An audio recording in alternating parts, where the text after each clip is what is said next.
Nous avons vu dans les capsules précédentes ce qu'est la carboneutralité et comment certains l'utilisent sans réelles bonnes intentions pour la planète. Or, la carboneutralité demeure une des cibles à atteindre et elle fait partie des solutions contribuant à la lutte au changement climatique.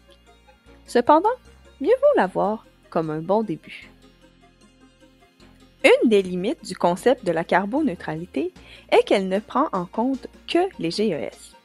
Il est pourtant important de voir l'ensemble des dimensions sur lesquelles nos habitudes de vie ont un impact, telles que la santé humaine, la santé des écosystèmes, la biodiversité et la disponibilité des ressources. Réduire ou même éliminer complètement nos émissions de GES ne serait pas suffisant pour préserver notre planète.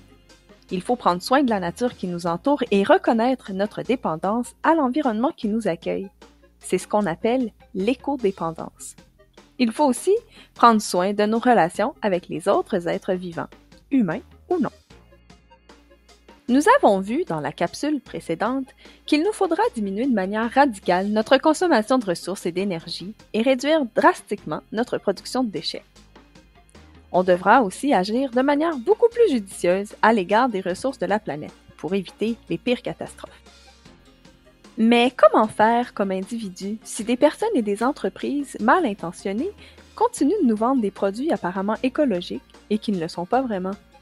Comment modifier nos habitudes de consommation et nos modes de vie alors que nous n'avons apparemment pas ou peu de pouvoir sur tellement de pièces importantes du casse-tête? Nous croyons que c'est à partir du dialogue social que nous pourrons penser à une société plus verte, mais aussi plus juste, où les savoirs populaires, paysans, autochtones et autres seront valorisés. Ces savoirs pourraient servir de source d'inspiration et de modèles sur lesquels réfléchir le futur de demain. Pensons notamment à l'agroécologie, la permaculture ou les pratiques communautaires autochtones. Il est également crucial d'exiger des actions concrètes de nos gouvernements. Ils ont le pouvoir, par leur politique, d'avoir un impact bien plus grand que les actions individuelles, en encadrant, par exemple, les pratiques des industries et des entreprises. Plutôt que de laisser les individus se sentir seuls face à la responsabilité de réduire leur impact sur la planète, l'engagement citoyen pourra créer un mouvement collectif qui fera progresser la transition vers la carboneutralité sans laisser personne derrière.